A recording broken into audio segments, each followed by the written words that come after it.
Hello guys, welcome to Nitin's T C vlog. ഇന്നത്തെ video എന്താണെന്ന് വെച്ച് കഴിഞ്ഞാൽ, ഈ ഒരു കണ്ടൻറ്റ് എൻ്റെ ചാനലുമായി ബന്ധപ്പെടുന്നതല്ല. നമ്മുടെ ഇൻസ്റ്റാഗ്രാമിൽ സ്റ്റോറി ഇടാൻ ഇഷ്ടപ്പെടുന്ന ഒരുപാട് ആൾക്കാരുണ്ട്. അപ്പോൾ അവർ വെറൈറ്റി സ്റ്റോറി ഇടണമെന്നാണ് പലരുടെ ആഗ്രഹം. അപ്പോൾ എനിക്കറിയാവുന്നതും നിങ്ങൾക്കറിയാവുന്നതുമായ ഒരു ചെറിയൊരു സംഭവം ഞാൻ കാണിച്ചു തരാം. ആദ്യം തന്നെ ഗാലറി ഓപ്പൺ ചെയ്യാം. എന്നിട്ട് നമുക്ക് ബാക്ക്ഗ്രൗണ്ട് കൊടുക്കാൻ വേണ്ടിയിട്ട് നമുക്ക് ഇഷ്ടപ്പെട്ട ഒരു പോർഷൻ നമ്മൾ സ്ക്രീൻഷോട്ട് എടുത്ത് വയ്ക്കുക. ഇനി നമ്മൾ ഇൻസ്റ്റാഗ്രാമിൻ്റെ ആപ്ലിക്കേഷൻ ഓപ്പൺ ചെയ്യുക.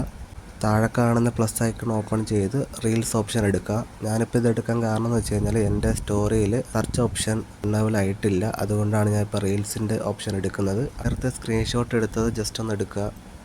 ഇനി സെർച്ച് ഓപ്ഷനിൽ പോയിട്ട് വാർപ്പ് സ്പീഡ് എന്ന് പറഞ്ഞിട്ട് ടൈപ്പ് ചെയ്ത് കൊടുക്കുക. ഇതിലാദ്യം കാണുന്ന എഫക്ട്സ് സേവ് ചെയ്ത് വയ്ക്കുക. ഇനി നേരെ സ്റ്റോറി എടുക്കുന്ന ഓപ്ഷൻ എടുക്കുക. അത് കഴിഞ്ഞ് നമ്മൾ ബാക്ക്ഗ്രൗണ്ടിന് യൂസ് ചെയ്യാൻ വേണ്ടിയിട്ട് എടുത്ത് വെച്ച സ്ക്രീൻഷോട്ട് എടുക്കുക. അത് കഴിഞ്ഞ് മുകളിൽ എഫക്ട്സ് ഉണ്ടാവും, അതിൽ സേവ് ആയിട്ടുണ്ടായിരിക്കും. അപ്പോൾ ഇങ്ങനെ ആയിരിക്കും കാണുന്ന ബാക്ക്ഗ്രൗണ്ട്. ആഡ് ഫോട്ടോയിൽ എടുക്കുക. എന്നിട്ട് നമുക്ക് മെയിനായിട്ട് കൊടുക്കേണ്ട ഫോട്ടോ സെലക്ട് ചെയ്യുക. അവിടെ തന്നെ ഡബിൾ ടാപ്പ് ചെയ്യുമ്പോൾ നമുക്ക് ഇതുപോലെ കിട്ടും. അത് കഴിഞ്ഞ് നമ്മൾ നേരെ ജിഫ് എടുക്കുക. അതിന് മ്യൂസിക് വേവ് എന്ന് പറഞ്ഞ് ടൈപ്പ് ചെയ്ത് കൊടുക്കുക. മ്യൂസിക് വേവിൻ്റെ എഫക്ട്സ് കിട്ടും. അത് നമ്മൾ സെലക്ട് ചെയ്യുക. അങ്ങനെ എടുത്തു കഴിയുമ്പോൾ ഇതുപോലെ കാണാൻ പറ്റും. ഐഡിയ വെച്ചിട്ട് നിങ്ങൾക്ക് എന്തുവേണം ചെയ്യാം. അപ്പോൾ ഗൈസ്, ഇത്രേ ഉള്ളൂ ഇന്നത്തെ വീഡിയോ. അപ്പോൾ നിങ്ങൾക്ക് എല്ലാവർക്കും ഇഷ്ടപ്പെട്ടു എന്ന് വിചാരിക്കുന്നു. അപ്പോൾ സിമ്പിളായിട്ട് നിങ്ങൾക്ക് ഇതുപോലെ സ്റ്റോറി ക്രിയേറ്റ് ചെയ്യുന്നതാണ്.